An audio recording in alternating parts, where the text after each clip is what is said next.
Clinicians are learning more and more about the ways in which artificial intelligence technologies may improve clinical practice. We've heard about the possibility for AI to enhance disease detection, patient experience, and treatment outcomes. There may even be opportunities to reduce clinician burden and streamline processes for healthcare delivery. We also know that there are deepening concerns about areas that may indeed worsen with these technologies, such as equity and patient privacy. I'm Dr. Kirsten Bibbins-Domingo, Editor-in-Chief of JAMA and the JAMA Network. This conversation is part of a series of videos and podcasts hosted by JAMA in which we explore the issues surrounding the rapidly evolving intersection of AI and medicine. Today, Dr. Andrew Bindman and I discuss the ways in which AI is already changing clinician experience and healthcare outcomes. As the Executive Vice President and Chief Medical Officer for Kaiser Permanente, as well as a general internist, Dr. Bindman has a unique perspective on the challenges and opportunities of AI within a large healthcare organization. Dr. Bindman, thank you for joining me here today. Oh, it's a real pleasure to be with you, Dr. Bibbins-Domingo. You and I know each other, and I hope you don't mind if we'll be on first-name basis during this interview. It'd be a complete pleasure, Kirsten. Great to see you. Nice to see you as well. All right, so we know each other from UCSF, where you are a clinician, had a long, illustrious career as a health services researcher, and now you're the Chief Medical Officer for Kaiser Permanente, a large healthcare organization. I think about with Kaiser is using the data to continue to improve care for individuals as well as for the population. And of course, we're here today to discuss AI technologies, and all of a sudden we have the ability to think about the use of data at scales we've not really imagined before. But you all have probably been thinking about this for a while. One of the really powerful examples is how we use information collected in our hospital settings, where we will integrate information on vital signs, neurologic checks, updates to lab results, and to use that in an integrated way in a tool to start to predict which patients are most likely to be headed toward a decline that could result them having to transfer to an ICU setting. And the AI tool is able to do this in a rapid fashion and to send an alert to the primary physician involved with that patient to say, hey, there's a pattern emerging here that you may not have seen on your own. You might want to go back and look into that. We implement these tools in a learning context so that we're then studying, compared to not using the tool, how do we do? And what we have found is that we are in fact better with these tools at predicting who is going to head to a decline and might head to the ICU and have a worse outcome. Another example would be our ability to better identify patients coming to an emergency room to figure out, based on natural language notes that are written when that patient perhaps had visited an urgent care or saw their primary care physician, initially expressing some current concerns about a symptom or some signs. And we've been able to use AI tools to capture that information and to help the emergency physician better predict who might be, in fact, at risk, higher risk of having sepsis, so that they're identified earlier. And then finally, one other really interesting example is thinking about social risk factors. And so we've been using AI tools to look at things like missed appointments, missed picking up medications that were prescribed, and saying, I wonder if patients who are showing some of these behaviors are actually signaling to us other challenges that they're having with, say, transportation or other things going on in their complex lives. And so that the AI tool identifies these kinds of gaps, if you will, or people who might be slipping through our system, and again, alerts the primary physician to say, this might be a good patient to reach out to, identify if they're having certain challenges related to social risk factors, and then making an intervention. So these are ways that we're trying to use and develop these tools and learn about them to improve the health of our patients. Yeah, those are such great examples, and you've written for JAMA, I believe last year, about the challenges around diagnosis for sepsis and diagnostic excellence and the particular challenge for sepsis, and so it's a really great example. But let's just talk a little bit more about the nitty gritty. So you and I are both general internists, and we know these tools oftentimes that are supposed to make our lives easier are the things that we like to click and avoid and say, okay, stop telling me, I know what I'm doing. And so how do you know these are really working? And what guards against that thing that's supposed to make all of our lives easier as doctors, really making it harder and we start to ignore them? Yeah, that's a great point. And we do have to be sensitive to that kind of alarm fatigue. And so I do think it's critical that a part of our evaluation of these tools really does take into consideration both what they do to improve our patients' health, but also the experience of our clinicians in terms of using them. We're really still think it's important to pair the use of these predictive tools with a clinician who is still actively involved in providing oversight. We haven't turned over responsibility of care to machines or AI decision making. It's all done partnered with our clinicians. I think these tools can both enhance predictive powers that I think our clinicians do recognize are greater than what they can sometimes see on their own. When we're predicting who's likely to go into the ICU from our hospital wards, I think our physicians recognize that this is really a great adjunct. But in the primary care practice, I think there's going to be also this important trade off that's going to happen where these tools can start to not only add predictive power, but take away work from some of our clinicians.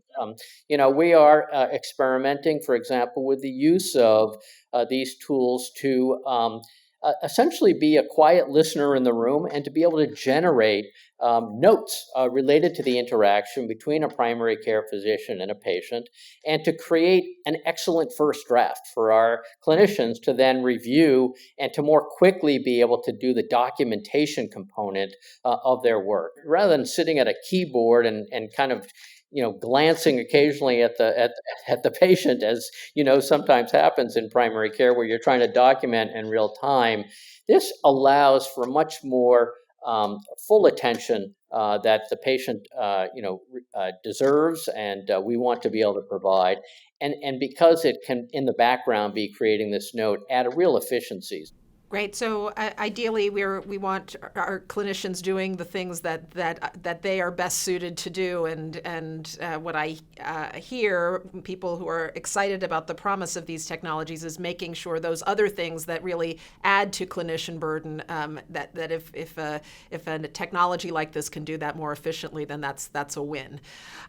Let's talk though a little bit. I know equity has been an important issue for you, and with new technologies, there are several ways in which equity people have raised concerns. There's been very nice work from others showing that when you learn from patterns of care that are not equitable, you actually end up reproducing that and potentially even amplifying that, right? Because of the ability of AI to scale. How do you guard against that? This is such an important issue, Kirsten, and we all need to really hone in on it and learn together how to do it. So, step number one, I think, is making sure that we do have in the development of these tools broad representation. We are, of course, very sensitive and want to respect any patients, any members that say, please don't include my data. Many patients are actually extremely interested in having the ability for what has gone on with their care to be part of informing not only their future care, but helping others. So there's tremendous altruism among our members for that. So I think it's important, though, to create that trust, to make sure that all members feel like, well, including me, including my members, is going to, in fact, be helpful to me, it's going to be helpful to others. And so I think we have to make sure we have a good communication loop back to our members, anyone who's giving us this data, to help them see like how their information was helpful in this way. I think, make them feel they're like a participant in the process, and be really mindful of getting a very broad cross section of membership. And so this is a critical part of what I think the first step. The second thing is what you've said, which is if there has been bias in the care that's been provided, we need to identify that and to look at how these tools could potentially exacerbate or lead to further examples of that. But I actually think that what you're putting your finger on is something where we all as a community have a lot to learn here to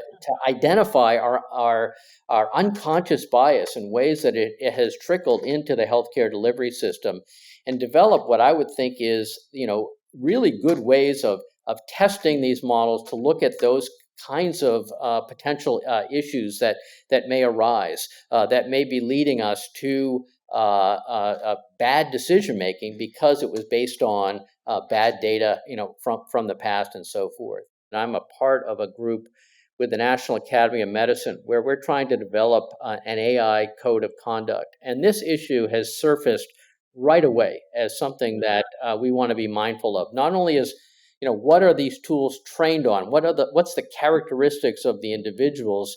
But also, how do we do the surveillance post implementation to make sure that we are not introducing these problems? Because you're right, you've called out. We recognize it. This is critical. But I think there is a lot for us to learn about how to get better at examining our own data, both on the front end as we adopt these tools, but also once we implement, what would be signs to us that things are going on a track that we don't want them to be going. We really are trying to drive toward equitable outcomes, and by focusing on those outcomes can hopefully eliminate the bias you're talking about. Yeah, I think it's really great to see the types of different disciplines, different sectors represented in this National Academies committee, and really that's going to be really important work. Another thing it strikes me just related to equity is that we have talked a lot about population health, and population health, of course, has to appreciate the many social factors that really influence health in general, influence processes of healthcare delivery, and those types of things. We have launched a very concerted effort to understand the social risk factors for our members, because we know how incredibly important these are in terms of influencing health outcomes.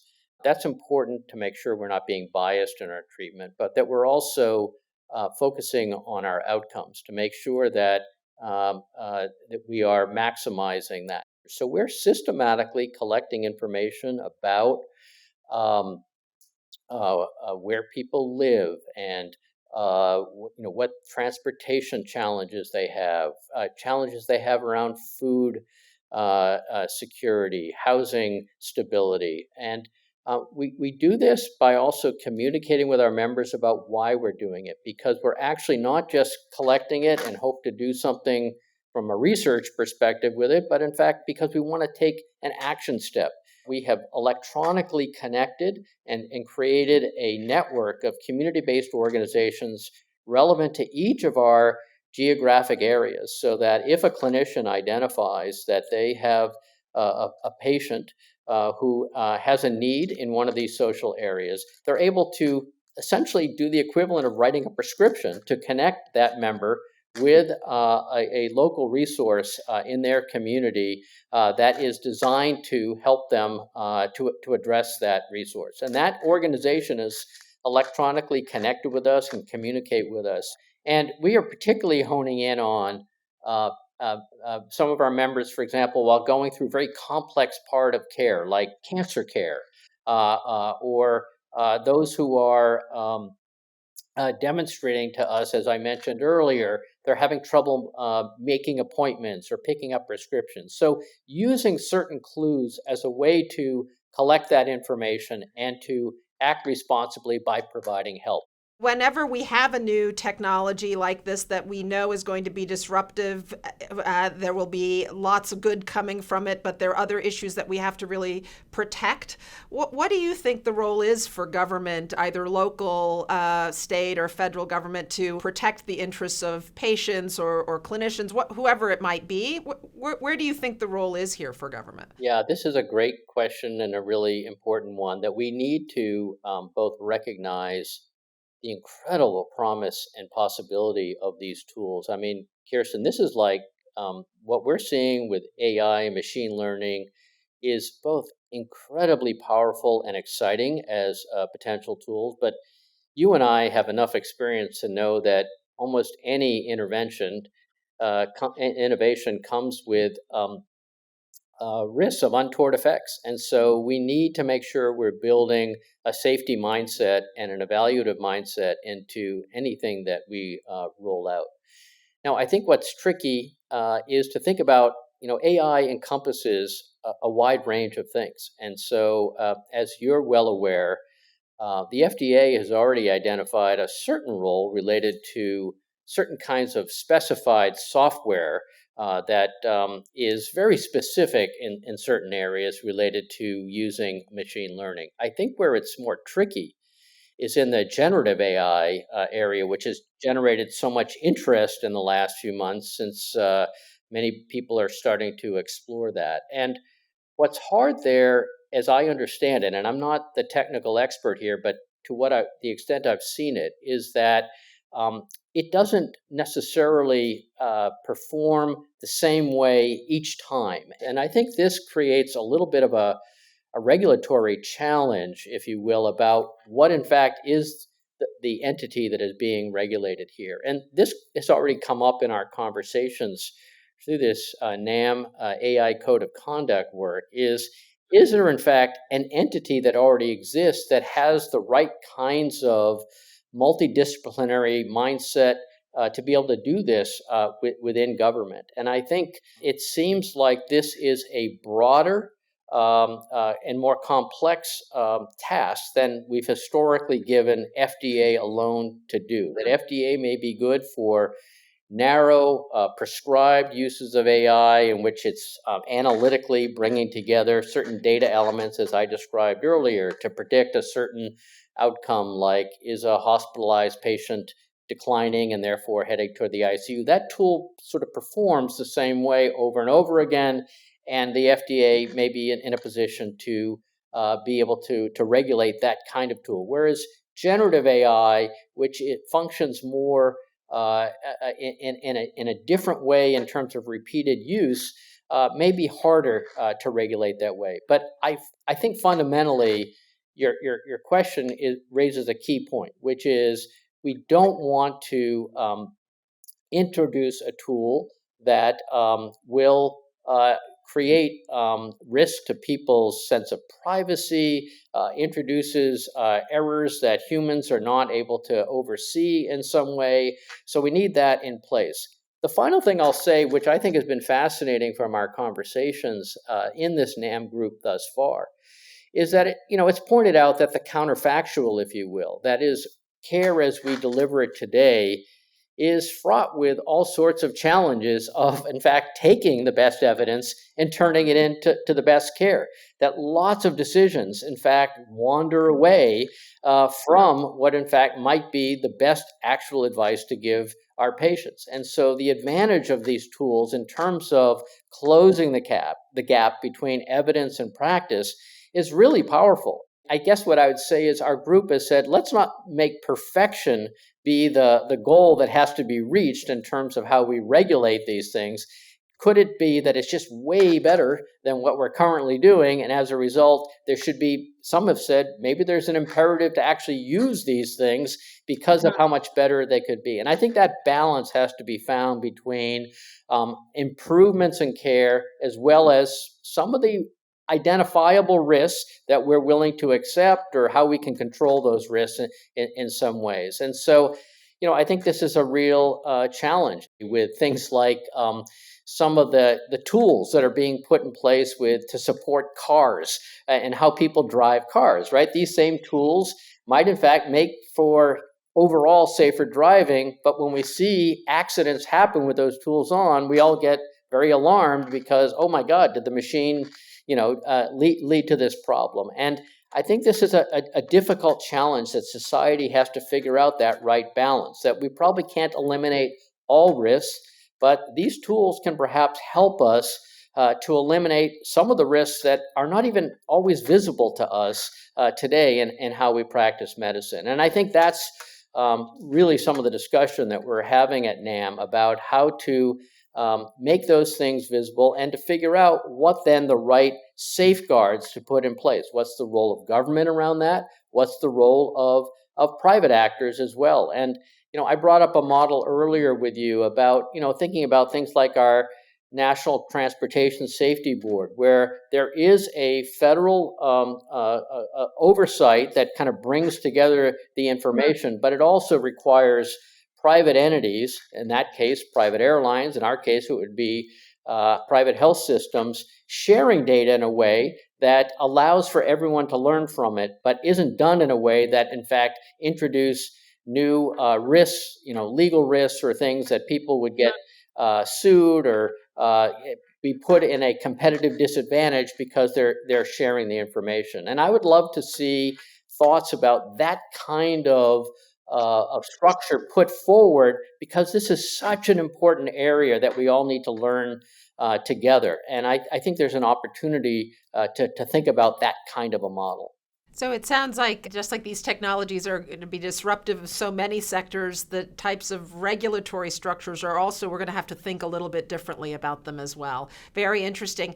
The last thing I want to just ask you, so JAMA recently put out a call for papers on AI in clinical practice and AI in medicine. You have a long history as a researcher bringing data to bear on these important questions. What types of studies would you want to be looking for? That would help us as we continue to move forward? Yeah, well, first of all, I'm so glad you're doing this at JAMA. I think it is so timely, and I know it's something I will be an avid reader of these kinds of articles. In fact, I just recently saw a great call related to rethinking things like risk adjustment and the use of AI and how that could be helpful in that space. And I just think that thinking creatively about all these applications and how it might get used is really an exciting thing for JAMA to create a forum around, for us all to be learning collectively around this.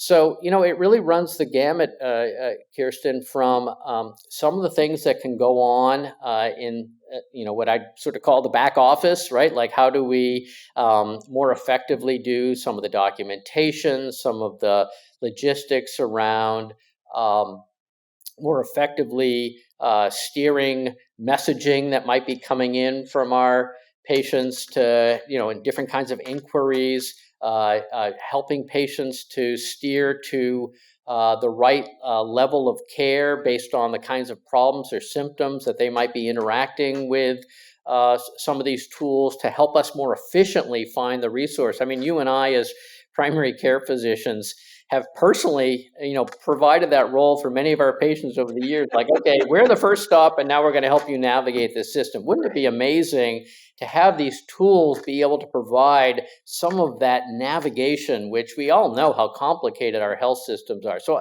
I think there's a tremendous amount of opportunity in that kind of space.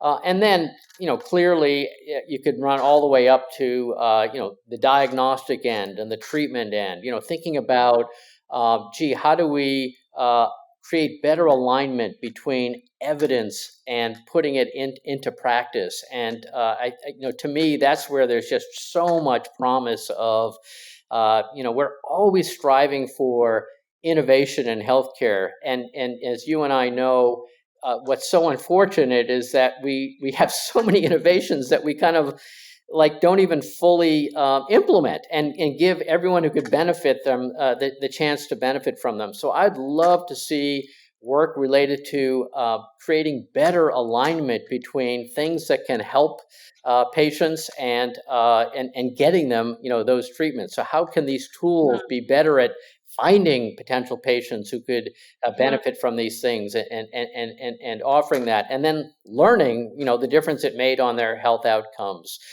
So these prediction tools are super important. And then we've got to learn about, again, the experience too, right? We need to understand, how do patients feel about these things? How do our doctors feel about them, right? Everyone still has to be in the arena of care and understanding how care is changing for them. And we need to listen really clearly to our patients about their experience. I was so struck I think it was in JAMA Internal Medicine, a study that was about empathy and how patients and the responses to how AI generated answers to questions versus those that physicians provided. And we got real insights there into, wow, there could be real power in the ability for AI to assist us to give the kinds of answers that are really meaningful to patients. So I think that's an incredibly important area, communication, and how we can become more efficient and better at that in what we're doing. So, I mean, there are so many areas that I could, go into, but I just think this is a tremendous opportunity. But I hope we will continue to think about all the stakeholders in the environment. That's the patients, the clinicians, the nursing staff, all of our health professionals involved in healthcare delivery, and everyone who supports that work, and think about how these tools can be used to support their work, to make work better, to ultimately lead to better care experiences and health outcomes for all of our patients. Thank you, Andy. This is such a rapidly evolving area. It will be interesting to see how it evolves. And I think being able to bring people together to have these conversations and to continue to steer it in the direction, hopefully, for better care for patients and environments for healthcare teams to work together, I think is a goal we all share. Thank you so much for joining me today for this conversation. Oh, thanks so much. Thank you for watching and listening. We welcome comments on this series. We also welcome submissions in response to JAMA's AI and Medicine call for papers. Until next time, stay informed and stay inspired. We hope you'll join us for future episodes of the AI and Clinical Practice series, where we will continue to discuss the opportunities and challenges posed by AI. Subscribe to the JAMA Network YouTube channel and follow JAMA Network podcasts wherever you get your podcasts.